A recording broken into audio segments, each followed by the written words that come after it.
right, so I think we're going to go ahead and get this party started. So thank you for joining GWPP's Glitter 2021 Inspiring Success webinar today. I am Amanda Prochaska. I have the lovely opportunity of leading GWPP, and but it's so funny saying that because I feel like this community really supports each other and uplifts each other, and we're so excited to continue doing that here today. So it's been a long time since we got together. I know things have been crazy over the holidays, so we're looking forward to kicking off the year in the best way possible with a little bit of glitter, a little bit of fun, a lot of learning, and hopefully building relationships at the end of it so that we have a support system available to us through GWPP. I cannot wait to go through what we have in store for you today. So first of all, if you're not familiar with GWPP, we're really about 3 different areas going beyond the glass ceiling. So we're really focused on how do we help women and men succeed in their careers every single day in our industry and beyond.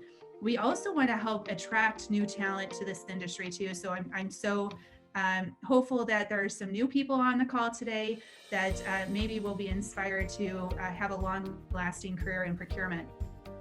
We also want to seek to understand the challenges that women are facing today, and men even also in this industry. So we're very, very curious, and we always want to learn from you about how we can support you more effectively moving forward. So there will be an opportunity to share those items today. And then community. Man, that has been tough. I will say it has been a challenge for me moving into the virtual space and thinking about how we can support each other. So I'm looking forward to having a portion of today to be a real nice conversation, to hopefully get to know each other and build those relationships that maybe we're missing in this virtual world. So with that said, that's just a little bit about GWPP. As you guys are already doing, I think there's a chat going on already. Feel free to interact with each other through chat on this session today. There's a lot of great people that are out there and sharing their words of wisdom and hopefully a little bit of laughter at the same time. So what are we going to try to accomplish today? First of all, we're going to have some fun. So I cannot wait to kick this over to hopefully Sherry, if Sherry's on here soon. We're going to have a bit of a scavenger hunt. And so we're going to ask people to think through what they can bring and what they can share that they have found in the scavenger hunt. And hopefully that will provide us a little bit of laughter, build some bonds, and unify us all together. And then we're going to be inspired. So we have Jenti here, who has an unexpected but inspirational life journey that she's planning on sharing with us today. And we're so blessed to have Sarah Scudder. We'll dive into the details with Jenti through her amazing interview skills. So if anyone knows Sarah, she's an awesome interviewer. And we're looking forward to understanding a little bit more about Jenti, her journey, and being inspired by this. And at the end of the day, we know that we're not in this alone. And I think that will be an outcome of what Jenti is planning on sharing with us today. And then the last thing is that we're going to learn. We're going to have a discussion afterwards around what did we learn from Jenti's life journey. And we want to be able to meet and hear and deepen our relationships with each other as an outcome of today's session. So with that said, I think we were planning on heading into fun. So is Sherry on yet? That's the question. So let me pause here. See if anyone, I'm just looking at all the comments. Hi, everyone. This is great. So Sarah, I don't know if you've heard from Sherry yet, but if not, I will go ahead and tackle this. I have not, Amanda. Okay, either have I. So we're just going to rock and roll and get this party started. So everyone, What we're going to do is we're going to do a scavenger hunt. And what I would love for you guys to do is go around your house, whatever it is, guys included, and go get a piece of glittery, shimmery jewelry or accessory. And we're going to bring it back and then share via chat.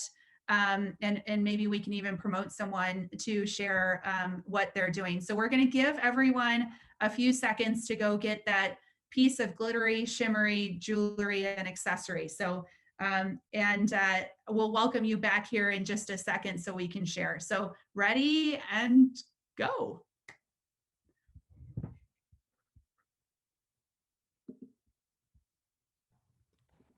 I cannot wait to see what people bring back. All right, Sarah. Hey, Sherry. Sarah, you want to share your glam necklace? Absolutely, I do. So I am a lover of big necklaces. There's something, I don't know, I just have a passion for and I've always worn. So this is one of my glam necklaces that I bring out for special occasions and wear with dresses. It looks super heavy, but it's actually really light. So it's one of my favorite pieces. That is amazing. Can you hold it up closer to the camera? Right, That is one big piece of jewelry. I call it my glam necklace. Love it. Love it. So let's see here. We have so many people sharing on Q&A or on the chat right now. So Mr. T would be proud, according to Larry, Sarah. We have glittery bangles. This is great. Rings that we're sharing here too. Sophia said that it looks amazing, Sarah. And Larry, I was saying that I was thinking the same thing that you were about Mr. T. So that's awesome. Okay.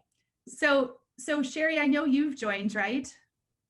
Yes, I'm here. Hello. Right. Sherry, you want to take it away for number 2? You bet. Happy to do so. Sorry I'm late, ladies. Happy to be here, everyone. Yes. Thanks for taking over there, Amanda. So number 2, we have your favorite go-to cleaning product to make your home and workspace potentially, which is now most of our offices as well. Shimmer and shine. So whatever that may be, if it's, I'm a big fan of the Mr. Clean erasers, whatever that may be. Let's see what people we're gonna promote someone who has a really great one. Oh, Deb Cletus. I'm supposed to be cleaning. Well, I have to say, I don't know about everybody else, but when I am working from home, the multitasking is fantastic. I've got one of those wireless headsets, and yeah, I have caught up on a little bit of cleaning while I'm at home. Sometimes I'm on a conference call, I'm doing a load of laundry, I'm all sorts of things. That's a good one, Sarah. I see that the Myers. At Chateau Danville, we are super eco. So everything we buy has to have certain things. My boyfriend's a scientist. So this is one of our eco cleaning products that we use daily. Nice. Awesome. Mrs. Myers is what we use here too. And I'm seeing that others are saying the same thing. Jenti, you have something there? I have the famous orange glow. I like it all polished well. So, and I like the color. I love the orange, Jenti. All right, Shirley, I'm going to see if I can find you and bring you up so you can share too. Here, let's see if we can do this. Allow to talk. Shirley, if you want to unmute yourself. I did. Hi, what do you want to share? I recently bought a Bissell Spin Wave and I love it. It vacuums and mops. Ooh, vacuums and mops. That's like life-changing. It is. I have something that's from a great friend of mine. I don't know if this is a cleaning product, but it sure makes my office smell clean. Is a candle from Jessica Walther. And you can see that it says New Beginnings, which I think a lot of us are thinking about right now. And then I don't know if you guys can see this, but it actually has glitter and sparkle on the inside. Ooh, nice. So Jessica, that is so fitting and the perfect gift for you to give someone. It's amazing. So Jessica, I'm going to bring Jessica up to talk really quickly. All right, Jessica. Oh my gosh, I was so excited that you put that candle up there. I was like, that's mine too. Love it. Love it. Okay. All right. Sherry, you want to, I'll click through to the next one here. Sure. All right, number 3. So on the theme of rising above our expectations, our goals, what we're looking to accomplish this year, how about a measuring tape or a ruler or something else that you could use to measure your ability to rise above? Ooh, this one's a tough one. Yes. Go out into the toolbox. Go out into the toolbox. So I have a really good one for this. Oh, okay. Oh, okay. I'm getting it put together. Hold on. All right. Okay, so Michelle from Coupa, who's an amazing friend of mine, sent me flowers for Christmas. And as part of the flower shipment, I got a 2021 Girl Power calendar. So every month it represents a rock star woman, and you can see each month. How So cool it's something that I sit next to my desk, and it motivates me to rise above when I see all these amazing women. And there's this really cool illustrator who did all the illustrations. Wow, look at that. What flower shop was it? Do you know? That's really cool. Farm Girl Flowers, and I love Farm Girl. They're my fave. And yeah, like look here, let me see. Here's December. It's their outfits say girl power, the future is female. So love my calendar. Yes.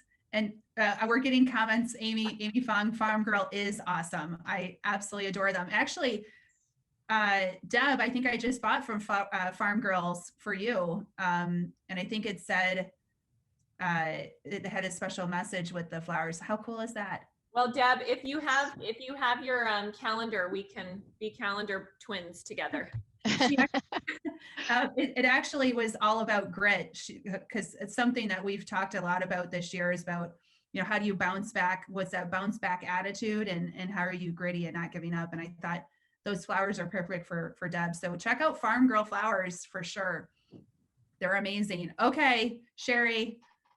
Right, number 4, and I'm actually in the office today, so I wasn't able to partake in this one myself, but grab your favorite wine, cocktail, bevy glass, whether that's a goblet or martini glass, whatever it is that you like to drink out of to cheer to your success.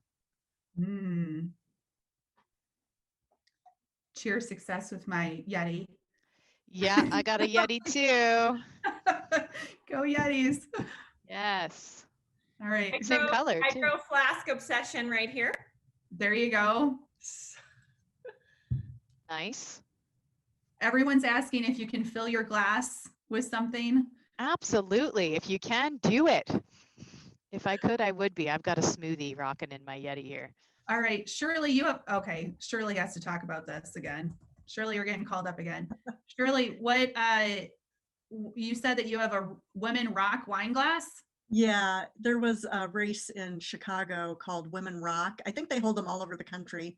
But at the end of the race, they gave us glasses of champagne, and the glass says Women Rock. Awesome. That's so cool. That is so cool. So I want to know what Susan Walsh is drinking out of it. She's UK time, and she's the bubbly queen. So we need to know, Susan, what are you drinking? I'm being boring. I am drinking water and I am working my ass off here, but I'm loving the company and the conversation. Oh, that's so great. So next time, Susan, champagne all around, right? Well, I've just signed the lease for my new flat today, so I'm going to have like double the size of refrigerator space that I had in my current place. So there's going to be like a whole Prosecco shelf. It's going to be amazing. Perfect. Susan is doing a big upgrade and moving, and is going to have this incredible new pad. Oh, wait till you see the pictures. I cannot wait. I get the keys tomorrow. Very excited. Oh, congratulations. Good for you. Congratulations. That's amazing. Okay. Thank you. All right. Let's go to Everyone's talking about water. What's up with the water today, guys? Good. Water's key. Water's key. Gotta hydrate. Yeah. All right. So number 5. Number five is definitely my favorite. So your favorite pair of shoes that make you feel like a glitter glam rock star, badass queen, whatever you need to feel that day. Break out your favorite shoes. Mine are not glittery, but I will share mine. I actually have them under my desk here at work because I wear them so often. So can you guys see? Oh, wait. Oh, can you see the heel on these puppies? This is awkward. It's not really working very well because of my screen. But they are leopard print, super high, chunky heel. That's not really working out very well, but oh, here we go. You can see it. I love those. Those are super cute. Even in the winter, Sherry, in Canada, you're still breaking out the heels. I love it. Yeah. Wear my giant boots into the office, and then I change into my shoes while I'm walking around. Okay, so do the guys on the phone today, do you have shoes that make you feel like a rock star? I'd love to hear from you guys too. I would love to know. I bet David has some cool work boots to show us. I bet. Larry, just work boots. What about Susan? Susan has an amazing shoe collection. Oh, Susan, if you want to unmute yourself, you can talk if you want. Oh, so many shoes. Where to start? They're all my little works of art. I've got a bad foot now, so I can't really do heels anymore, but I will never get rid of my shoes. They are like my babies. So my favorite pair of shoes that Susan has is Elmo, the Sesame Street shoes. So she collects all different types of really cool heels. Yeah, I've got patterns, I've got lizards, I've got flowers, I've got kind of holographic flowers, I've got wedges, like tarty shoes. I've got them all. Wow. So I'm going to promote Katie Smith to talk to. Katie, you sound like you have a situation going on with your teenage daughter with your shoes. Oh, well, just about anything that has to do with fashion gets an eye roll. Anything that comes out of my closet is absolutely unacceptable. And when I bought a really great pair of lizard booties that have like the rock star studs all around the base of them, definitely pulls out the eye rolls. I have a 15-year-old. I can totally relate. Yeah. Get the same thing. So can I tell you, go ahead, Sarah. So I am on a kick trying to not wear super high heels all the time to be better for my feet. And so I moved to a farm about a year ago. And so I have a cool, unique pair. I guess you could call them fake cowboy boots. But these are one of my most fun, unique pair of shoes. And they only have, for me, this is a little heel. So this is progress. Yeah, that is a little heel, but that's a big heel for a lot of us. So, but it is progress for you, Sarah. One thing that I will say, since we're all, a lot of us are working from home, I had to go out and get better slippers. So I actually have sparkly slippers. So I can still feel like I have a little bit of glam when I'm in my workout clothes sitting here in the office. So, all right. Well, thank you so much, Sherry, for leading us through this. And thank you everyone for participating. This was fun, fun way to get started today. Fake Uggs from Target, Deb is recommending, Sarah, for if you don't want to have heels anymore. I'm actually wearing Uggs right now with my glitter dress. There you go. There you go. Okay. All right. This is perfect. Thank you so much. Heather, you're pretty much barefoot all the time now, which is good. That's a good way to roll too. This working from home thing is allowing us so many more options when it comes to this. Okay, all right. So I think what's up next is the interview between Jenti and Sarah. So I cannot wait to hear this interview. I have only, Jenti and I were talking. We actually met for the first time very briefly at the Spark conference last year in San Francisco, which many of you know was like the last big get together for procurement before COVID hit. And actually COVID was hitting at the time. So we were all like rule breakers and risk takers. But it's so wonderful that we can continue to build relationships even in this virtual world and meet each other and give each other opportunities to shine. And so today is one of those days where I'm so excited to hear Jenti's story. And Sarah, you're so phenomenal of leading through these conversations. So I'm going to stop sharing, and then we will put Sarah and Jenti in the spotlight here. So here we go. And Sarah, you want to kick it off? Yeah, so Amanda, thank you so much for taking the time to put this event together. GWPP has some really exciting things ahead, and I'm always excited for an opportunity to get out my glitter. I'm wearing my glitter sequence dress today. It's a little cold, so I've got a jacket on, but I am rocking the Uggs down below. So Jenti and I actually met last year. We both attended the Spark conference. I was actually there with Amanda and several of you that are here with us today. But her and I actually didn't meet in person. We saw each other. She saw my newspaper print, thought I was a little crazy, but we didn't actually talk in person. And then about a month later, there was a post on LinkedIn and someone was talking about overcoming obstacles and how people have gotten to where they are today. And Jenti posted her life story in a response to this post. And it was a couple paragraphs. And I was so touched and taken aback by her life story and how she's overcome some absolutely crazy things that most of us would never even imagine or dream about. I reached out to her. And so we've become friends. We both live in the Bay Area. We talk regularly. Her and I actually interviewed her a couple weeks ago for an ISM event. And I just think she's an incredible woman and leader in the space. And so honored to have her here with us today. So Jenti, thank you for being here with us today. I love the glitter. We've got the purple going on and we've got the pink wig. And if I had a wig, I would be wearing one too. Well, thank you, Sarah. Thanks for the warm invite, Amanda and Sarah. I've been following you guys for a year, and I can't imagine a person who's very serious, has been a public procurement official for the last 30 years. And then you invite me and it's all glitter and shimmer. And I'm like, oh my shit, God, what do I do?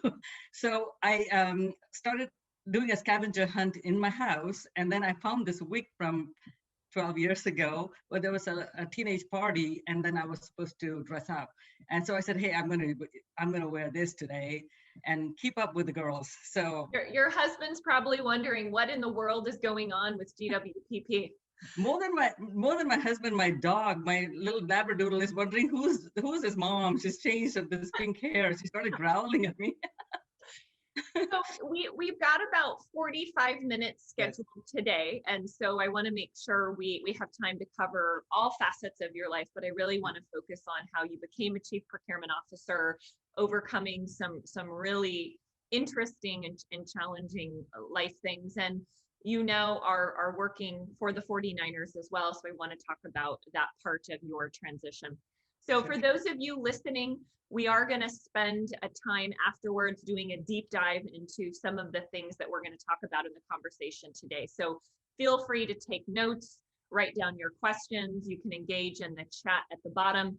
Amanda will be leading us in a conversation after the interview to talk about some of the subjects that Jenti brings up today in her story. So Jenti, let's kick it off really briefly. I want to dive just a little bit into your childhood because I think it's important and relevant to where you are today. So you grew up in India, which I've heard is a beautiful country. I have not yet been able to go, but hopefully in the next few years when I'm able to travel again, I'll be able to. And you grew up in a very, very wealthy family and had a life that many people would dream of. But with that, there were some challenges and struggles that you had to experience. So what is the most impactful childhood memory and how did that help get you where you are today? Yeah, thank you, Sarah. Think about a privileged life with a lot of resources came with many cultural factors in a society where you have to live for other people. So it was a very confined space, and many of us had a more subservient life as a women back in the 70s and 80s. And among this, the hard part of my life was where my father was very progressive, and he traveled all around the world. and he brought some ideas about equality in women at that time. But when it came to a personal life, we had to confine to not having a voice and listening to our cultural way of how women had to be living, which meant that you go to school, you do what your parents say, and then you stand in line and wait for your time to get married. And that happened between you were 16 to 20. At almost 20 years old, you were considered old, and you were not married yet. So I lived in that type of lifestyle, and having a background where I started golfing and moving around and traveling around the world, and then being confined in a town where it was very conservative, I felt like I was in a cage with no voice, right? And so there was that uncomfortable feeling of wanting to always listen to others, but at the same time, wanting to have that passion to be the outlier, to try things out and seek happiness on your own. Yeah, Jenti, I can just imagine you out on the golf course, you with all those guys. I love it. So you had this childhood of great privilege, but there was a lot of things that you weren't able to do because you were a female, and there was a set course that your parents had for you. So you went to college, and after college, you made a major life change. So how did you find the courage to leave your family and everything that you knew and start your life over completely? Yeah, so I'm number 5 of the 6 girls in the family. So when the number 4 got married, I started having panic attacks. Oh my God, I'm next. I'm going to be given away, right? And I've been doing some great stuff with going to school and meeting friends and golfing and traveling around the world. So when the time came and I didn't have the option, I remember taking the toughest position, which I didn't use my voice to fight it out with my family. And I decided to go with the flow, get married, and then decide what I want to do later, because I did not want to upset the apple cart for my family, hurt my family members, and also ruin the name and in society that they had, because coming from a very privileged family. So the path was really tough, and I went through the ceremony, and once you go through the ceremony, you're officially married in India, and I was 20 years old. And then the person who was picked for me was a student in the United States.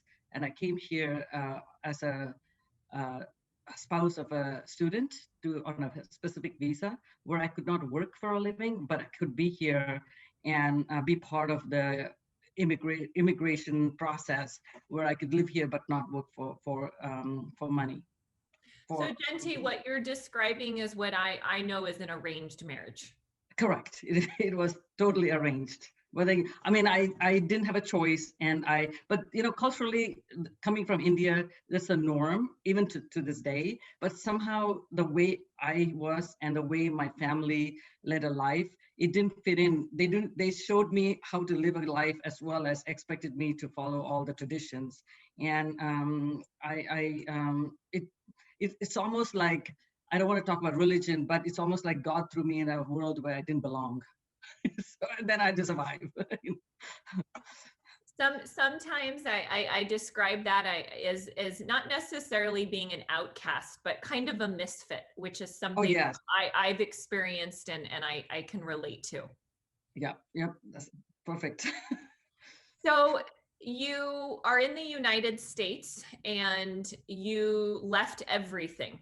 No money, English wasn't your first language, and you basically started your entire life over on your own with no support system.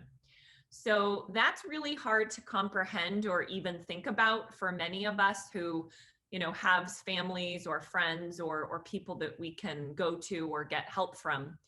So how did you get a job once you were here? What was that process and what was involved? Because it's not an easy thing when you are an immigrant. Yeah. So stepping back, when you have to give up everything, I came to this country with $30 in my hand. And when I was at home, I didn't have a choice, but I had like 14 people working and doing everything for me, even giving me a bath when I was 18 years old, right? So coming to this country, I think owning my life and having that freedom was so exciting. No challenge was looked at as a challenge, but an opportunity. And I don't have any pride or ego to say, hey, I don't know this, or I am so and so. So I took it upon myself to just take this as an adventure. To this day, I still remember counting the days of my life in the US. I love this country. I love the freedom and the opportunity it gives us to live our lives. And so when I came here, I forgot. I mean, I didn't know how I would survive. And I was shocked that my right brain process was so different from leading a life. I didn't even know that I couldn't afford to buy a 99-cent burger, but I have to make a living in a foreign country by giving up everything. So it's not like I had a planned effort. It just happened, and then I had to run with it. So within the confines, when I couldn't work, I was struggling to, how do I get out on my own? And I looked up the yellow pages, and we don't have social media at that time. We didn't have the internet and stuff. I actually was talking to all the apartment neighbors and stuff, and looked up the yellow pages. And I looked at City of Sunnyvale and a volunteer opportunity, and I contacted them. And I said, look, I'm willing to work for free. I can work for pay, and I'm willing to learn. And if you can hire me, that'd be great. And I actually volunteered for 3 years and picked up all the skills. And I worked in various departments, in the mayor's office, in the city manager's office, HR, library, police department. I mean, name it, I was like learning a lot of stuff, and actually walked everywhere. I used to walk like 5-10 miles I didn't have a car, and I used to walk everywhere and learn from everybody else. So looking back, and if we are talking to different people today, it's like, nothing comes free, or nothing comes easy.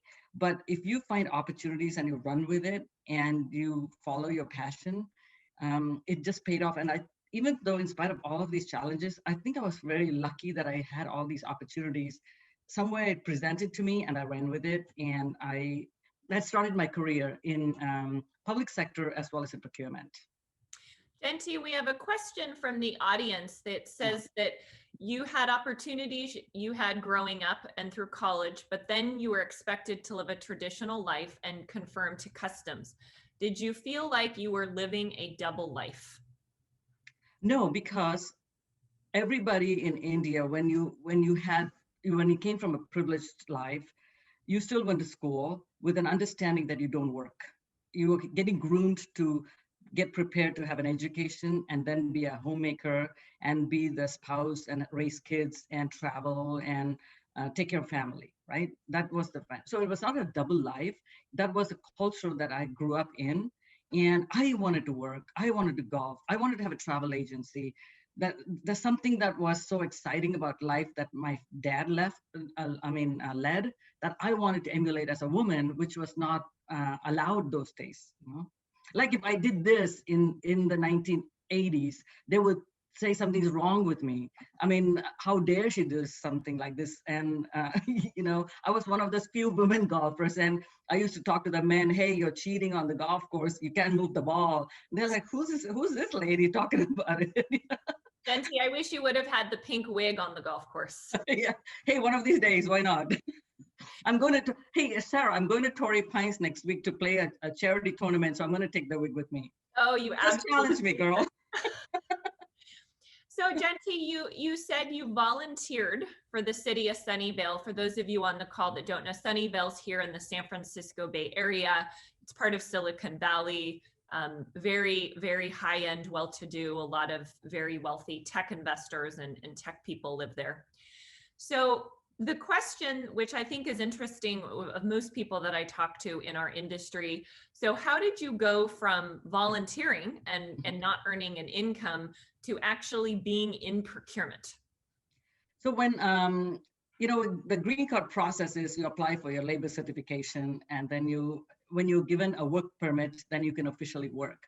So because I volunteered for 3 years, almost from full time, I had built up the network and group of people who relied on me and trusted me, and also couldn't understand how somebody was giving this much level of effort for free, right?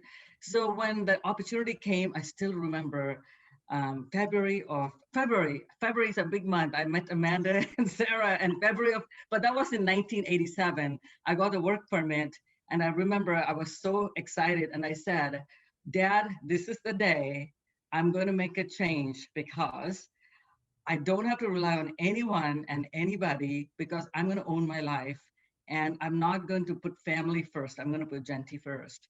So I was talking to the people at City of Sunnyvale, and they said, we have a part-time job for you, Jenti. You don't have to worry about going looking for jobs. So my first part-time job was an HR, as an HR assistant to do the proctoring of exams and stuff, and taking applications for positions.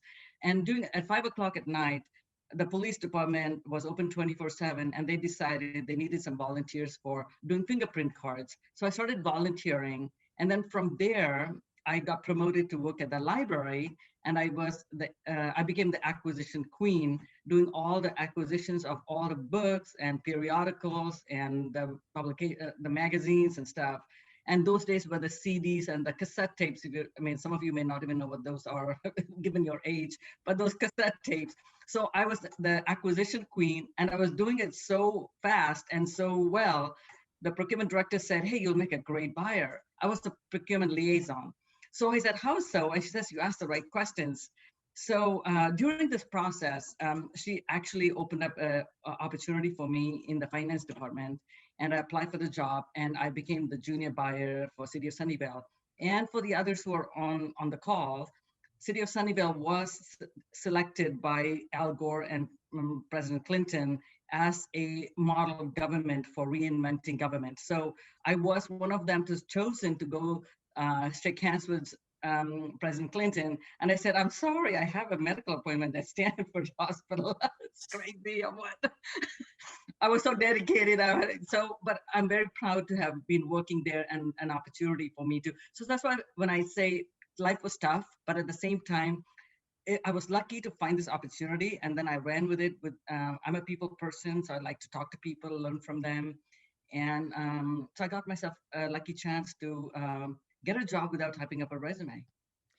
And I think, Jenti, it's also interesting getting a job without English being your first language, and you didn't go to school here in the United States. So you had lots of different obstacles to overcome in getting that opportunity.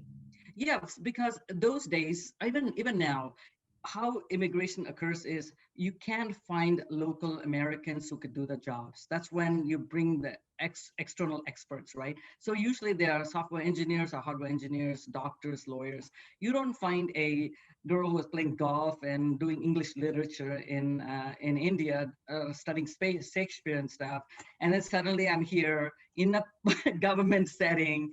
And then I did go, because India was ruled by the British, we had a lot of, British education, and I went to a Christian convent, and I did study English from kindergarten, but with an accent, of course, when you come to, just like Susan and myself would understand a different accent to the Americans, right? But still, so my name really is not Jenti. My husband says I can't even spell your name, so I'm going to abbreviate it to Jenti. So those are the settings that you grew up. I mean, you grew up in a different country. You're here. You have to adapt and move forward. So so we could write English without an accent, right? So I was with the right group of people in City of Sunnyvale with the librarians and stuff. So it gave me a lot of courage to say, hey, you know what? Keep trying and tap the market where government administration is not used to immigrants, but you're a trendsetter, and go make it happen. So I created that life for myself. Mm-hmm. So Jenti, you started out and I think it's important to note that you got the job. One of the reasons is because you asked good questions. Yes. And you were very curious. And I think that's an important trait for anyone who wants to elevate or advance their career, and someone who's going to excel and be good at procurement. I think curiosity is a really key important trait that you possess. And I think that was a big factor in you getting that first procurement job. So you started in this procurement role, and you didn't have any experience in procurement, let alone managing people, which can be a unique and challenging skill set as well. So how did you transition from being a mid-manager to the head of procurement of a multi-billion-dollar operation without years and years of leadership experience? So when I was in Sunnyvale, my procurement director was my mentor because she gave me a lot of opportunities. She thought I was very competitive, and here I'm just driven to live my life, right? Maybe because being a golfer, I compete against life for myself to do better. So so when we saw this, she's like, I'm going to give her all these opportunities to do e-procurement back in 1999. It's not 2019, it's 1999. And you're in e-print and e-procurement stuff. I did that back in 1999, 2000. So when she gave me these opportunities and she asked me to work with other professionals like Deloitte Consulting and stuff, I ran with it, and I did. Technology was my favorite commodity. So I got to implement e-procurement, solutions back in those days for City of Sunnyvale, which was very progressive. And she supported me. And actually, I got known even at the city manager level, hey, somebody's making some of these massive changes. So along with that great opportunities came a time when I could attend all these conferences. And I attended a conference where I met people and CEOs, and I got an offer to work for an e-print company, Impress.com, which is under the .com bust. It's gone. It's not here anymore. But I got an opportunity to be a sales operations manager because I signed up City of Sunnyvale as one of the first e-print customers in government at that time. So when I was there, I did some amazing projects, and I actually had an amazing boss at Impress.com who was like she was amazing. She was taught me how to be agile, how to think on your feet, how to work with IT people and stuff. So when the company went under, I decided to go to the private sector and said, this is where I belong, because government is too confining, right? But during the .com bust, Cisco and all these companies I was looking for opportunities put a freeze on jobs. So I became a contractor at County of Santa Clara, where there was a lot of openings. And I decided to go and backfill a person who was on maternity leave for 3 months. And I stayed there for 17 years because I transformed the organization. So when I went to County of Santa Clara, and County of Santa Clara is the 6th populous county in the state, with a, operating budget of almost $8 billion right now. And almost about 4 billion of that is supplies and services. So when I was there, it was about $3 billion. So when I took the role, I did all the work that nobody wanted to do.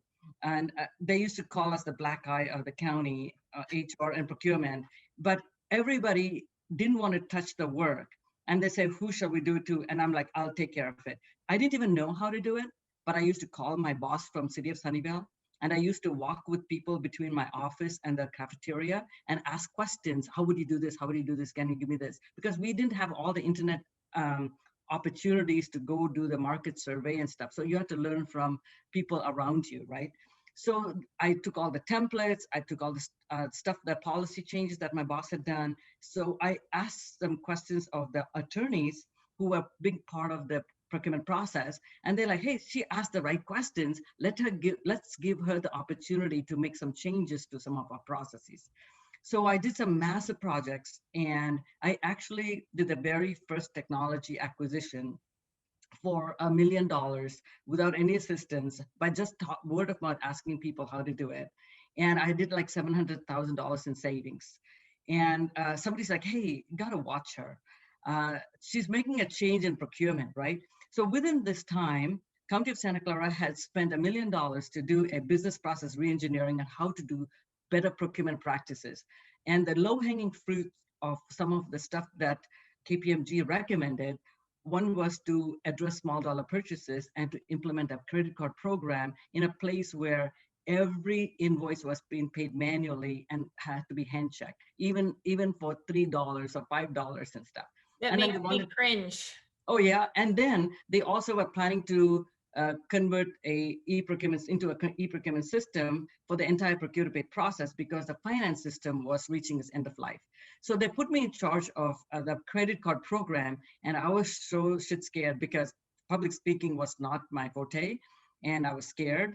And so I contacted my mentor, and she says, I think you need to get some training. So I hired somebody I paid them $5,000 to train me to do public speaking at that point. And I trained 500 people on the credit card program that somebody wanted me to implement. And I ran to the store and brought some nice colored suits and stuff. I had to prep myself. I had to learn all this stuff. And then they said, hey, this girl makes a difference. Let's give her another opportunity. So the state of California had come up with a program where you had to do electronic voting. And this is back in 2001, 2002. So the CIO of the county at that time took a bet that if you give this project to procurement, it's not going to happen. We might as well have technology people take care of it and implement the electronic voting system. So the CEO contacted the procurement director of the County of Santa Clara and said, we need a person assigned to this project so we could get this going. And I need to have this RFP issued in 2 days. So they're like, everybody's saying, no, we can't get it done. Please go hire a consultant. And I'm like, please give me this opportunity. Let me do this. Please let me do this. I mean, I don't know how to do it, but I'm going to do it. I didn't know how to type, but I knew how to think. So basically, that gave me the opportunity. And that was a $30 million project. And I actually got through working, and they thought I was the best project manager because I was able to demonstrate my skills about keeping everybody on the team, collaborating, asking the right questions, and then getting to do the market research and getting technology, the IT people, procurement, and the customer and the vendors all collaborate in an environment where this is unheard of in the County of Santa Clara. And we successfully finished and implemented, signed a contract for $20 million, where I had a $12 million savings on that project. So my name was there. Hey, if anybody wants to do something, give it to Jenti, she'll get it done. So it didn't happen like procurement was always bang and it had to happen. It's just because there was opportunities and I ran with opportunities that things happened to fall on my lap, and then I ran with it. But along with this came a lot of other things that I had to battle too, because I was raising my 2 kids who were 3 and 6 years old. My husband had to take a role of being the parent and mom and dad at home. And I still remember negotiating that contract with my kids at night.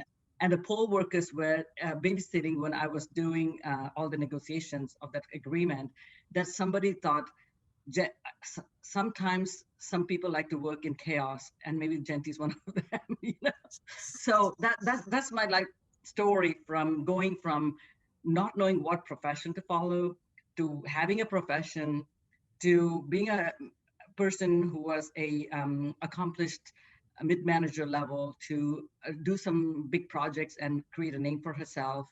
And then came the opportunity where my procurement director got hired by Arnold Schwarzenegger, who was the governor of the state of California, and she got an opportunity to go become the procurement director for the state. And I had multiple opportunities to go to the private sector, Genentech, and then go to the state to be her right hand, or stick around in Santa Clara County and apply for the position that was come open. So I actually recruited my old boss to say, you need to come and work here so then I can advance myself. But she applied, and I also applied for the job thinking, hey, you know what? I've already got these opportunities.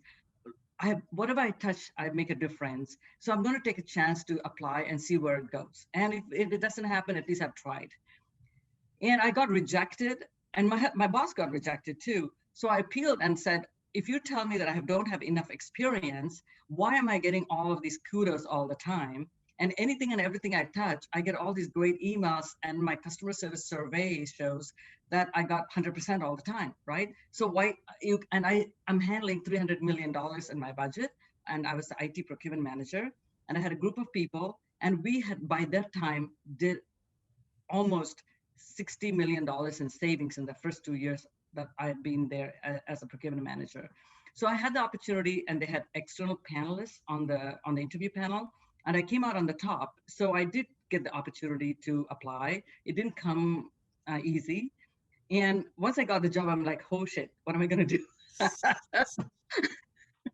I never doubted myself, but I said, oh, I have to upskill myself in various areas of, leadership, and how do I get my team going? How do I uphold the position and the vision of Santa Clara County? Because I have the strategic vision, but I need to actually implement it, right? So that's my story. That's how it got started. So Jenti, you were rejected. You spent about a year fighting for yourself and building your case. And in government, it's called head of procurement. In the private sector, it's called a chief procurement officer. But you were basically running a multi-billion-dollar budget now. My question for you is around leadership. So someone can be really good at procurement. They can be really good at negotiating, good at implementing contracts, but it doesn't mean they're a good leader. Yeah. So how did you develop your leadership skills once you were put into this really substantial position? Wow. Okay. So Marshall Goldsmith's "What got you here is not going to get you there" is the story of my life, because I was the whiz bang kid. I was a star. I got all the stuff done. Let's give her the opportunity. And then here I'm running. And a little bit of my background, I came from a very accomplished family where my father's quality and his level of effort to have the bar raised so high continues with you, whether you want to do it or not, whether some of these family traits follow you wherever you go. So I had this high standard, and I have this opportunity to excel in my own life. I expected everybody's going to have the same way. And that was the biggest shock that I learned. So far, I'm only focusing on myself and independently advancing my skills. Now, as a leader, I have to take care of everybody and upskill not only the role of procurement, my team, myself, the voice of the function that was not looked upon favorably, because we were toggled between finance and GSA, which is a general services agency where customer service is more important than control. So within this, and not having a mentor in County of Santa Clara or a leadership opportunity where you are surrounded by examples. In the county, they said, if you are a executive, that means you're all well-rounded, you're polished, and you go execute. And that was a very tough position to be in when you have taken a role where you don't have the education and experience. But I've seen other people do it, like my father and other successful entrepreneurs in India. And I had to. So I was called many times to the CEO's office who offered me this job. And I had some very, very tough discussions where I was asked, like, are you the emperor with no clothes on? Because the way you talk to people, it's almost like it's your way or the highway. And I'm so serious about this position. As a purchasing agent by law, I was given unlimited signature authority that not even the CEO has of an organization. So somebody asked the question, so what's your threshold? I had unlimited signature authority. Very few people in public sector has it. It's either the board of supervisors or the purchasing agent. And I took my job very seriously. And I also have the commitment to excellence to provide that service to the customers who are looking to us to make this change. And they're looking to what I have done as a individual, and they're expecting my team to perform. So within this time, there was a lot of emotions and a lot of questions, asking myself, what am I doing wrong? And why am I not being appreciated? And why am I going through this serious time? Because I didn't realize people's efforts are very different. Some of us are overachievers. Some want these jobs just to make a living. And some of them are stragglers because they couldn't care less, because in a government setting, they're there for a pension and they just want to continue life until they reach their retirement. And I'm here trying to have a private sector mode to say, let's implement all of these things. So my CEO, through this process, knew I was hurting. Actually, it gave me an opportunity to engage a private coach who was looking for an opportunity to find mentees like me who wanted to be molded. And I had the conversation, and he's been my life partner now as a coach. And I actually started having some dialogues. And believe me, it was not in any office setting or in any big conferences. It was in McDonald's. We used to meet every 2 weeks, and I used to tell my story. And he used to be so kind and non-judgmental. And he used to just listen to me, and he used to ask me some questions. And then he introduced me to a book that my husband and I bought a month after we got married, which is Stephen Covey's 7 Habits of Highly Effective People. And the biggest lesson I learned through this and emulating my leadership to take it to the next level was seek to understand before you understood. Right? We're winners. We're winners on the golf course. We're winners in individual projects. We're winners when it comes to many things. But when you have to build a team and take them to the next level, and then also finding your voice. So pretty much I had to reach out through my own challenges and put the people. And, you know, very often we don't look at ourselves and say, who are we? And I had to have other people tell me what my personality and qualities are.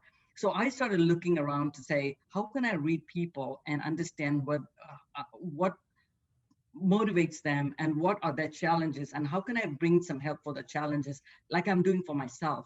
And through this, I brought in some Myers-Briggs programs and instinctive drives, because your personality could be one way, but your instinctive drive to address that particular situation at hand.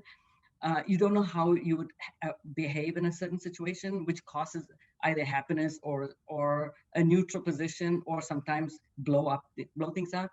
So understanding and picking this team up together and focusing on ourselves rather than other departments or clients helped us build a team. And my focus was people, process, and technology. So keep separately and then build a team first. So when I started in the County of Santa Clara, 24 people.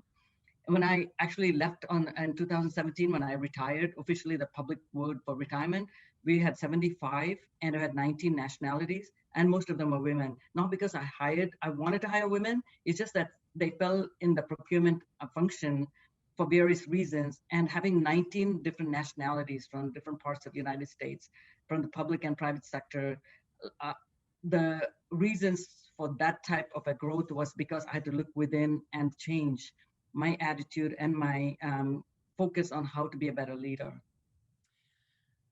Jenti, I want to shift now and talk about how you left the public sector and have transitioned now into the private sector. But before I do that, what is the one accomplishment that you are most proud of serving as a chief procurement officer, managing $1 billion team for all those years? You know, if I have to say one thing, it's many factors. I lived my life. I had a fulfilling career, but by way of doing it, my impact on society and the indelible mark I left in Santa Clara County, racing Santa Clara County on the map as one of the leading agencies, I'm very proud of. I'm very excited to have done that.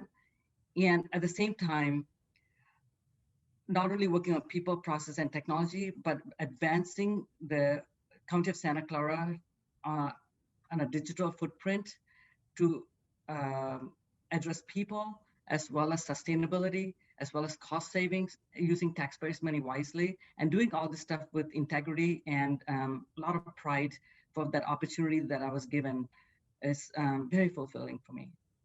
I'm glad I'm here to be with among all of you. And you know, today Amanda posted something on LinkedIn. I have to say, she said she saw snow in Las Vegas today, right? And how coincidental it is to have this glitter event and have snow in Las Vegas. I feel I'm so honored and have such a great pleasure to be here today. This is not Jenti from 1984 who came to this country. I would have never, ever imagined, but all these life opportunities gave me. I'm sitting here with some accomplished women and so different from me. And that is even a bigger accomplishment than what I did as in my career, is to meet all these different people and be part of the ecosystem of the United States I love so much. You see my love for US, I love the United States. Yes, I think it's kind of, it's who you are in it, Yeah. and it comes out in everything that you do. So you retired, and I'll put that in quotes, from the city of Sunnyvale after, I think you said, about 17 years in service there. Yeah, from County of Santa Clara. Yeah. Yeah. And now you are working in the private sector, doing something in some sense very, very different, in some sense very similar.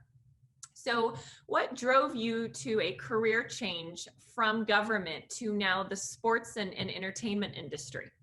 So after I retired, I started traveling around the world, and I was enjoying myself. And one of my good friends gave me an opportunity to teach supply chain management, effective procurement strategies at UC Santa Cruz, Silicon Valley Extension. And that was very fulfilling, even though there were many international students doing from the private sector mode rather than the public sector. So during this time, I got the opportunity to work at San Francisco 49ers. They were looking for a procurement professional with public procurement background, including supply chain. So I got called by a company called RGP, which is an arm of Deloitte Consulting. And they said, hey, in our entire roster, you're the only person, one person who has public procurement experience. Would you like to interview with the 49ers? So I'm like, oh, heck no. You know, they're all in the news about all these fights and stuff. I said, okay, I'll take the interview. See, it's always like that instinctive action that made the next step for me. So I had the meeting, and this guy was so amazing. It was, and there were two people on the phone. So I said, look, I don't want to hurt my reputation. I just retired. I don't mind teaching you for like 3 weeks, and then that's it. I want to go my way. I want to go work for a tech company like Coupa, so I can go implement a system that I'm familiar with and stuff. So I started there, and I started teaching the executives at the 49ers, and they didn't have a procurement function, and they had a public-private partnership with the city of Santa Clara. It's a public stadium, but it is a commingled monies between the 49ers and the city. So they wanted me to come help them out. And I've been working there now. It's my 18th or 19th month. And you're gonna have to pull me off this project because I just simply love it. First of all, I'm hanging out with all these great people whose focus is health and sports and all the stuff. But the other amazing thing is, while I'm teaching them a lot of things, I'm learning amazing stuff. The logistic of 60, 70,000 people in a stadium, and then they have to have everything perfect. And then an hour later, after the event is finished, everything's like nothing has happened. I had to learn an amazing level of work from these people on how they come together and make it all happen with such collaboration and such commitment and passion. So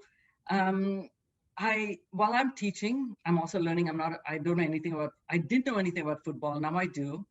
And I think this has been the most amazing journey for me because nobody knows who I am here. Nobody knows my CPO life.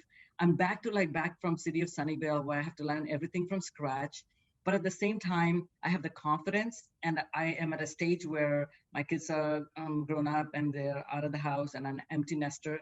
So I'm focusing a lot more on learning the ropes of working in the private sector and doing things to help them out. But at the same time, I think I'm learning more than they are learning from me because I like hanging out with those nice players too when they're walking from the cafeterias and stuff and seeing them. I'm like, Jenti has to take care of her health and also live her life. And it's just not work.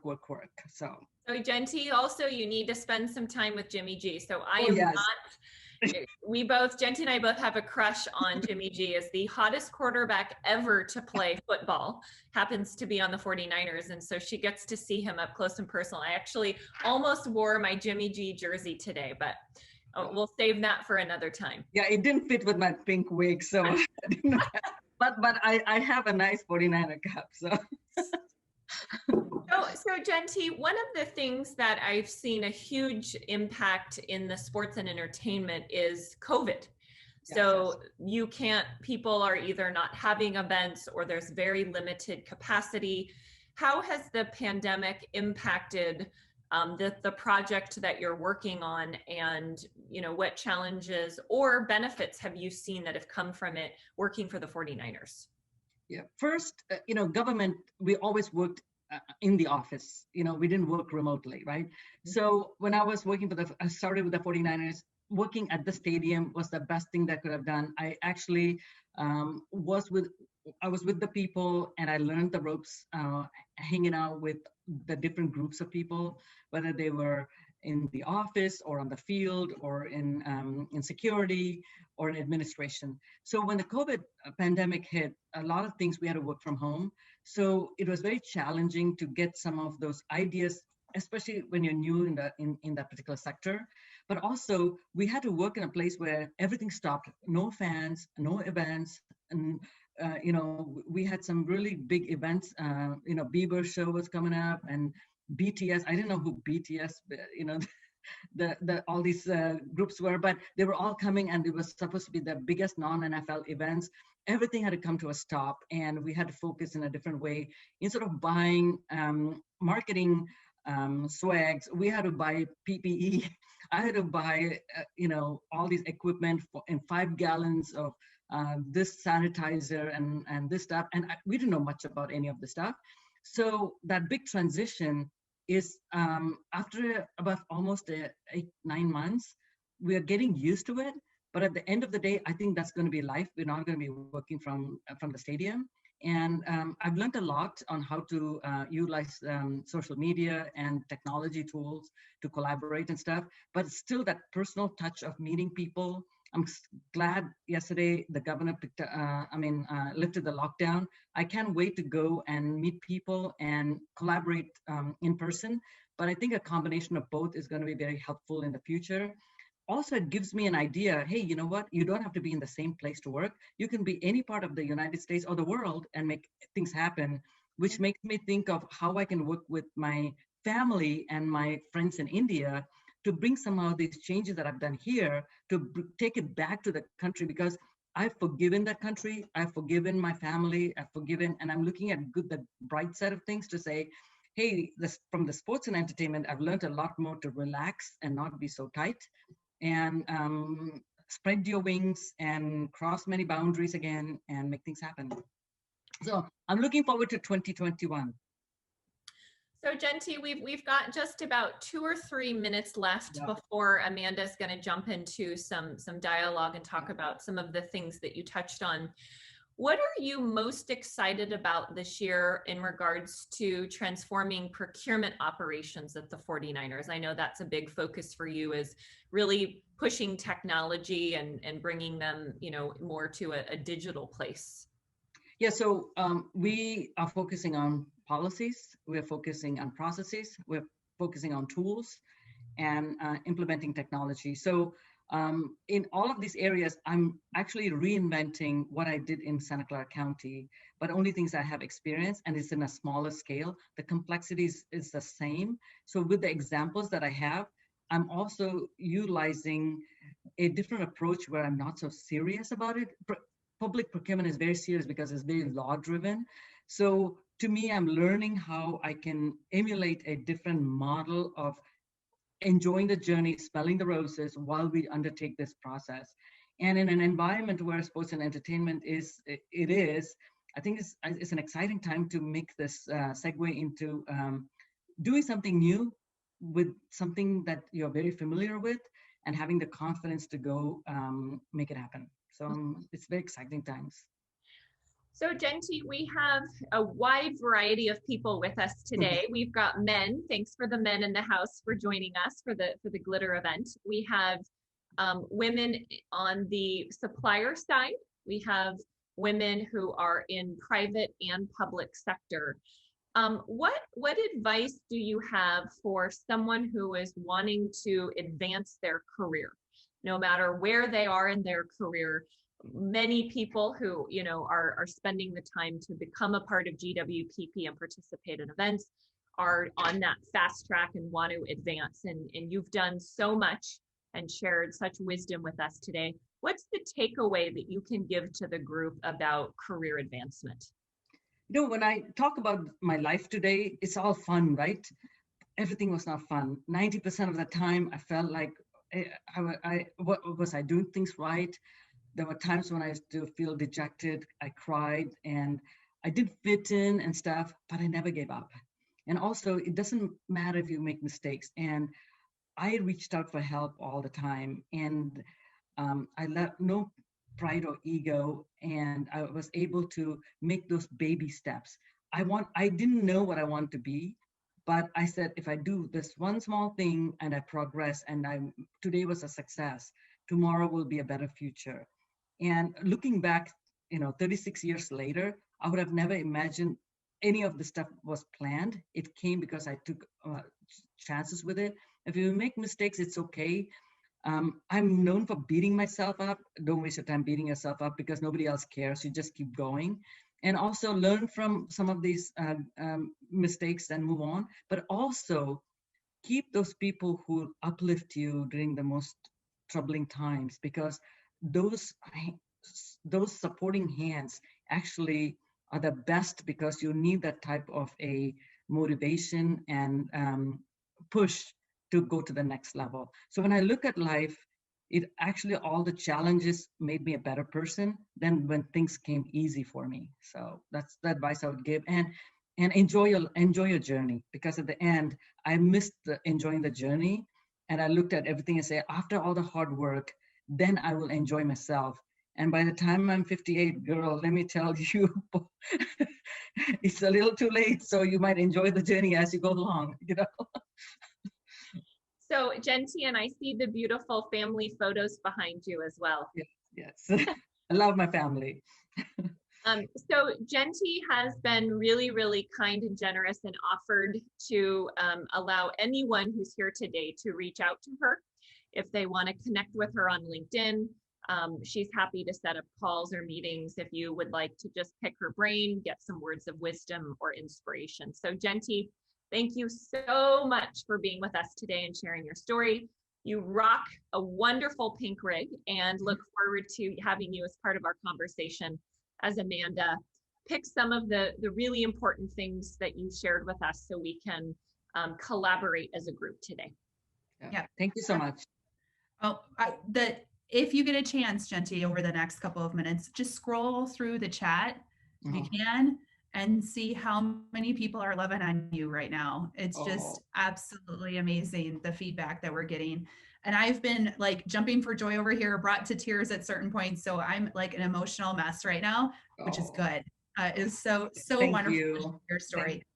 So what we're going to do for the next portion, I have some themes that I picked out, but some people in the audience have questions. So I'm going to do kind of a mix of promoting people up to ask you the question, and then I'll fill in from there additional questions that we have so we can have a conversation. So Stephanie is a Southern girl. She has a question for you. Stephanie, I'm going to allow you to talk if you're there. I am here, and I was just going to ask if you were hiring strictly from a diversity type position, but if you need some Southerners to come and work for you, because I am raising my hand.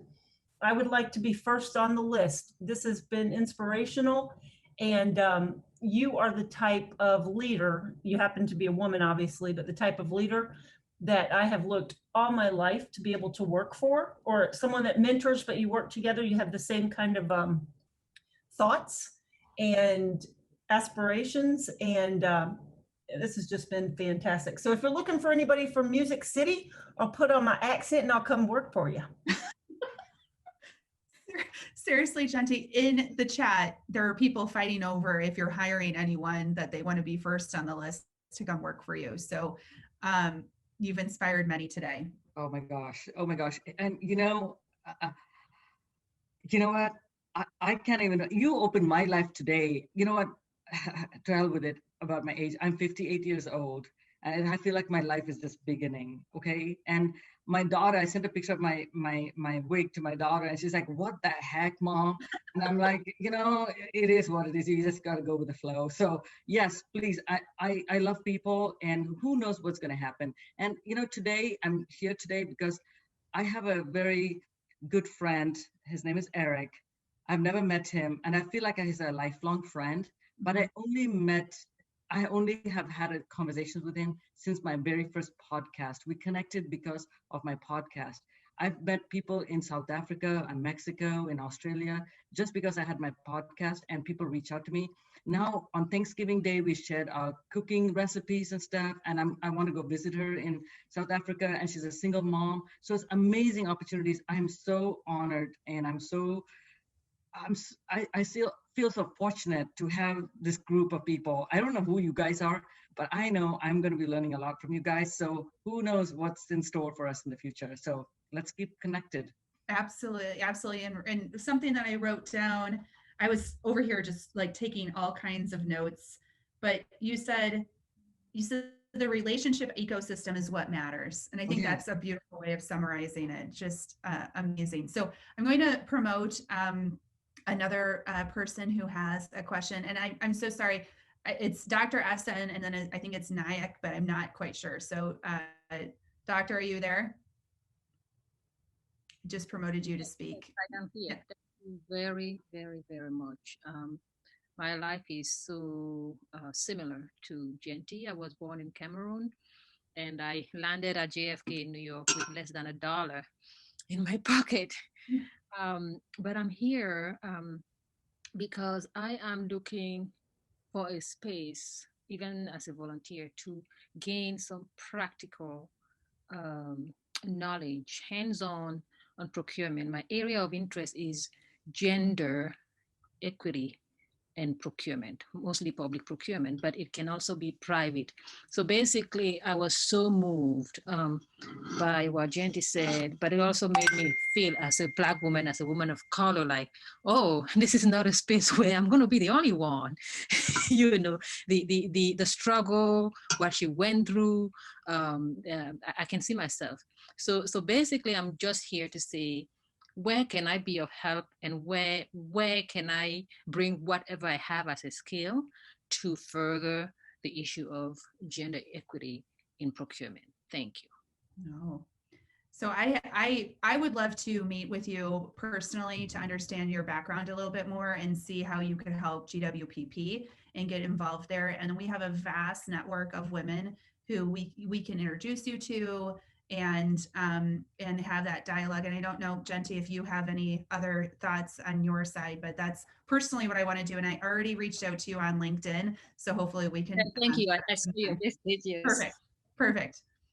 So a couple of things. One, you know, if Jenti can work for the 49ers, from being a stuck-up in the public sector for 30 years and stuff, anything is possible. That's all I can say that first.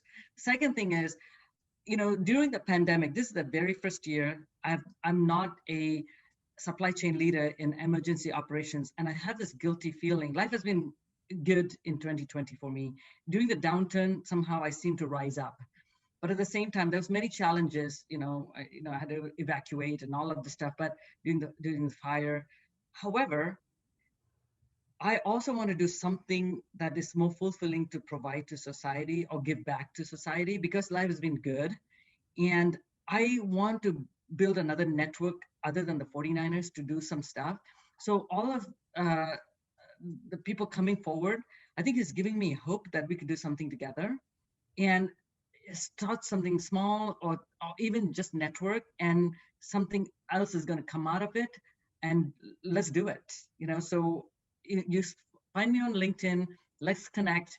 And I wake up at 4:30 in the morning, and my first thing is I go check LinkedIn, how many people have said something, and I can learn from them, I promise. And even though I'm supposed to be retired, I wake up in the morning and do the first thing is go for LinkedIn. And somebody says, are you looking for a job? I said, no, I'm looking for people to connect. So that'll be fantastic.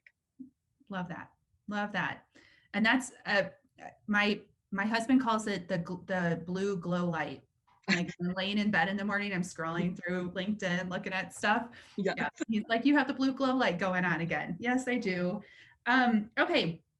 So I have several quotes that you said over this interview, and I might be paraphrasing, but I think most of these are. You had one that said, "Nothing comes easy." Yes. You had another one that said, I think it was, "I don't know how to type, but I know how to think." Yes. And I love that, because you can fill in whatever you want. I don't know X, but I know how to think. And it's so refreshing, because we get put in situations like that all the time where you don't know exactly what you're getting yourself into, but you know how to think. And that's that confidence that you had in yourself and your abilities and the curiosity that you have. So kudos to you on that one. I hope everyone's taking that home as a gem. But I wanted to talk a little bit, maybe we can get some people that have questions related to this topic, but what got you here will not get you there. Yeah. So I would like to, if we could, if anyone in the audience has a question around, okay, well, if you know that what got you here is not going to get you there, how do you make the leap? How do you get over that hump? What do you have to do to prepare yourself? So I guess I'll ask you first, and then we'll wait for some questions to come up from the audience. But do you have any tips that you can give the audience today around, okay, if you truly believe that in your heart, and we saw several examples of how you make that transition, but if you can give us a couple of tips, that would be great. Yeah, so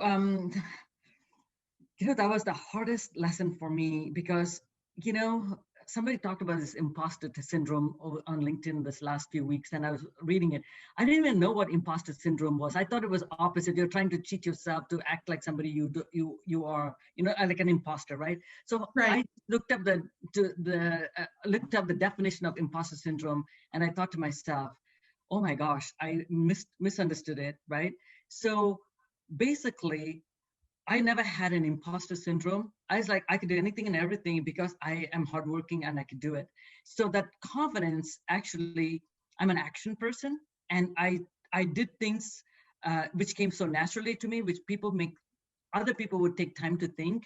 So made me make more mistakes and then think back, oh my God, what did I do? So by way of doing this, another TED talk that I viewed came to mind was people talk about IQ, intelligent quotient. Hey, she's an intelligent kid. She's smart, right? Mm-hmm. Then that went to the wayside and says, you may have a good IQ, but how about EQ? You need to have the learn how to work with people and have the emotional quotient to be at a level where you could be a good leader and stuff. But lately, I saw another one that's talked about a founder talking about an investment person talking about founders asking for money, and she looked for AQ, which was an adaptability quotient. Yep. Adaptability quotient talks about how you can adapt to the situation. You are who you are. You cannot change much. Your core is the same, right? You adjust to the situations and circumstances. And that hit home. If I did not have the adaptability quotient to make those changes, what got me there was never going to get me to the other place. And I had to make that significant change by upskilling my leadership abilities and being a different human being, seek to understand before you understood. So that was been the biggest life lesson for me. AQ. Adaptability quotient, AQ. Yes. That's my new word. Oh my gosh. And does that not describe our last year? Yeah. Think about when we met a year ago, like almost a year ago, how different it is today. Yeah. It's so awesome. Okay. So I do have a random question for you. Actually, two. There was a chat going on during your conversation about, does anyone ever tell you no? Tell me no? Yeah, yes. My husband. No, I wish my husband would say no more often. No, my kids tell me no, but not too many people because they're like, I like to jump on your back, Jenti. I like to ride with you. And I'm like, okay, jump on. Don't say no. Let's go. I love it. Yeah, people were like, can someone volunteer to try to tell her no and see how it goes? Yeah. So I was also kind of random. You still golf, it sounds like. You're going down to Torrey Pines here next week, you said. So I had to, that was the love of my life. It gave me so much freedom and everything. So when I didn't have any money and I had to forget my life, and at some point I was very ill, and I didn't have money, right? So I stopped golf for 30 some years. I played here and there, but I was playing such competitive golf that last year was my dream. And I went and played Pebble Beach, and it was so amazing. And I just want to let you know, Amanda, when it's so much in you, on the 7th most beautiful hole, please go and Google the 7th hole on Pebble Beach. I had a birdie I was like, oh my God, I was screaming so loud and stuff. And it was so surreal. And my husband was walking with me. Think about the first marriage where they said, no, you cannot do anything, no traveling, no golf, to a wonderful spouse who walked with me and enjoyed every moment. Oh my God, that was a day when God was looking, and my parents were looking down to say, hey, girl, you did it, man. And yeah, it was amazing. So I'm going to Torrey Pines. I'm going to play with 3 of my golfing friends from work. Christina Peralta, who's a deputy chief operating officer from City of San Diego, and 2 of my buddies from SAP and who are working at iValua. And we're playing the tournament on February 2nd, right after the PGA tournament, the Farmers Open this weekend. So. Right. Awesome. Have such a good time. I would love to see some pictures. Yes. And I'm taking my wig with me. With the wig. Yes. At Torrey Pines. That is amazing. Amazing. All right. Well, I'm going to open it up. Are there any other questions that are coming through chat that you would like to ask Jenti? Because I would love for you guys to be able to ask your questions. Just while we're waiting for people to maybe ask some questions, some other gems that I wrote down was seek to understand before you're understood. Always looking at the bright side of things, something that you mentioned, which was great. And I also, something I would love to be able to dive in with women in procurement here in a follow-up session around the power of asking great questions. Because it sounds like throughout your career, you were always just asking the right questions. You were curious and seeking to understand. Do you have, did you learn that? Was that inherent in you? What were some of the learnings that you had about asking great questions? When you come from a society where you lived what your parents asked you to do, so I used to daydream about having this life, and I used to ask some of these questions and pretend to answer them myself, and used to bring about these ideas of how I want an ideal life to be. So it became second nature to me that I started, when I questioned in India, I used to get flack for it, because I used to ask some absurd questions like it was not the norm to ask. Like I asked my mom, did you choose your own spouse? Right. And when I was when I was so young, and that was like so wrong to ask, right? So rather than swallowing and not asking questions, I started asking of myself like in a pretend way. So I used to formulate this and it came naturally to me. So because being an action person, so when I'm talking to somebody, I automatically started asking some of these questions, and it became a habit. So then habit became, sometimes you put in your mouth, but, most often it didn't happen, thank God. So I kept moving that way, and it worked out, so.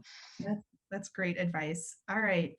Well, I think other than people saying hi to people, I think everyone's questions have been answered.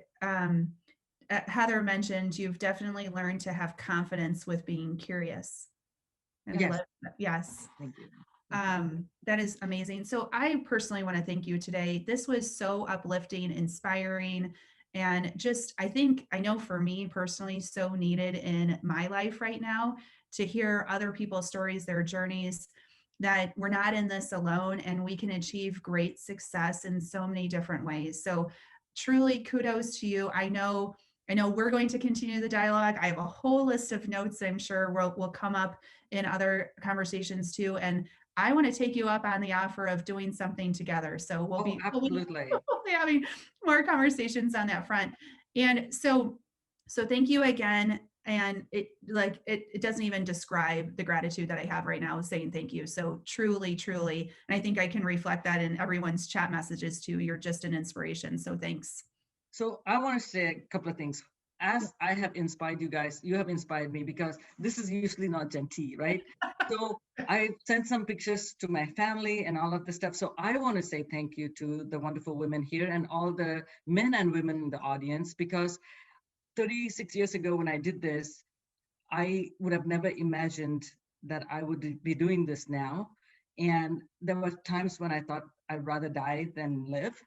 And I've seen so many comments on LinkedIn where with Sarah Humphrey and stuff, people are like, I want to give up on life because I don't have a job, or my family's doing this, or there's abuse in the family and stuff. So having a voice and projecting the voice to be partners with others and lifting each other up while being realistic that life is going to be tough, but at the end, we can all be together.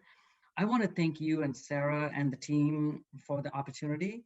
And I was as excited to be asked to be speaking in this environment, but there was also a lot of fear. Glitter and shimmer and Jenti don't go hand in hand. But today I started my journey, and I don't know where it's going to lead, but thank you.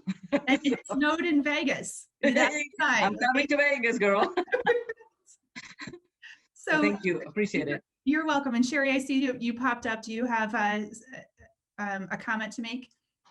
No, I popped up right when she was also, pretty much making me cry, which was a bad time to put my camera on. No, just amazing. Jenti, I was sending you messages as you were talking also through LinkedIn. Really, really fantastic. Thank you so much for sharing your story. What I had sent is your authenticity is really rare. It's so refreshing just to see somebody telling their actual true story with all the ebbs and flows and ups and downs. And so thank you. Thank you for sharing. Appreciate it. Yeah. Okay. All right. So before we drop off today, we have a couple of things. We want to continue to have this conversation and have it in a real way. So I'm going to share my screen again if I could. And let's see, present. I know where all these buttons are. Okay. So real quick before we head out for the rest of our day, we wanted to share with you some new ways that we can keep this conversation going. And I don't know if you've ever heard of Clubhouse, but Clubhouse is this new amazing platform that's totally addictive, so be careful. It's this new platform where we can join and just simply have a conversation. No PowerPoint, no cameras. You can be wherever you want to be at the time. You can chime in when you want or just listen when you want. It is a completely different social platform, and we want you to join us on it. So Sarah, of course, is leading the way. Sarah Scudder. She has started, along with a group of us, the Women Kicking Butt in Procurement session on Clubhouse on Saturday mornings, 10 a.m. Pacific time.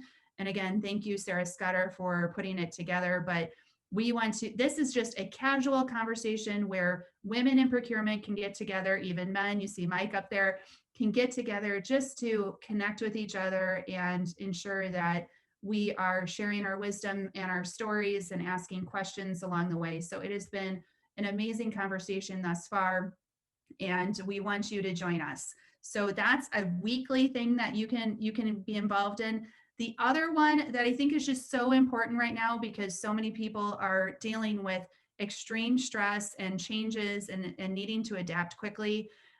There's a weekly burnout detox meeting that Jessica Walther, who was on earlier, she had to drop off a little bit early, but it's at Wednesdays at 4:30 p.m. Pacific time. Again, just a conversation to talk about how we're doing, how we are doing emotionally, and bring your questions. She has an amazing amount of tips around how we can help uplift each other and break through that stress cycle. So if that is of interest to you, again, Wednesdays at 4:30 p.m. Pacific time, look up Jessica or myself and follow us, and you'll find the burnout detox session. The last one that we're planning on doing is the last Tuesday of every month at 2 p.m. Pacific time. We are going to have a Global Women Procurement Professionals Clubhouse meeting where we're going to have it basically be a roundtable. So we want, at the end of the day, with this virtual environment, what we're striving to do is have really robust conversations like the one that we had here today, but also have it be very interactive and one where we can build those personal connections. So we're going to have topics like aggressive versus assertive, which sometimes comes up, collaboration over competition, striving versus thriving. What does it mean to have purpose over power? And then there's a whole list of ones that I wrote down just from this conversation today. But if you have any other topics that you feel very strongly about, feel free to add them in the chat message right now, because we will be taking those down and adding them to our topics. Again, this is very informal. Come as you are, speak when you want to speak, build those relationships when you want to build them, but we want to provide that platform for you to be successful. Now, Clubhouse is very new. Some of you might not be on Clubhouse yet.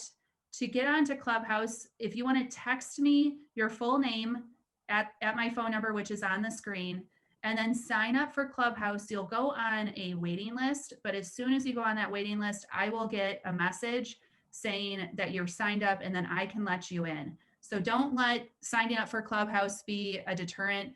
Please, please go ahead and do that so that we can have these conversations. Okay. In addition to Clubhouse, we are going to continue to have webinars just like this one and throughout the year, so we can have a platform outside of Clubhouse. Of course, our LinkedIn group is still out there. You can look us up on LinkedIn. Look at Global Women Procurement Professionals. If you search us there, you'll find our group. We are just under 4,500 members, which is just amazing to me. So go out there, build those relationships on LinkedIn, and join us at Clubhouse, and then watch out for the additional webinars that we're going to have throughout the year. So with that said, oh, P.S., Clubhouse is only for people that have iPhones right now. So if you don't have an iPhone, borrow someone's iPhone. And hopefully they're going to extend that out beyond iPhones here shortly, so we won't have that limitation, but just wanted to call that out just in case you don't have an iPhone. Okay, so I think that's all I had today. I cannot believe how wonderful this was. I hope it was for you too. I'm going to stop sharing. I hope it just was phenomenal for you. I know it was for so many who have chatted. We definitely appreciate all of you. Keep up the great work in procurement, and we will see you on Clubhouse, and we'll see you on LinkedIn, and hopefully back here on a webinar in the coming months. So make it a wonderful day. Uplift someone, and go out there and do your best. So I will sign off here, but thanks again to Jenti, Sarah, and Sherry for helping out today, and so many more who worked behind the scenes. And we'll see you hopefully on Saturday. Talk to you later.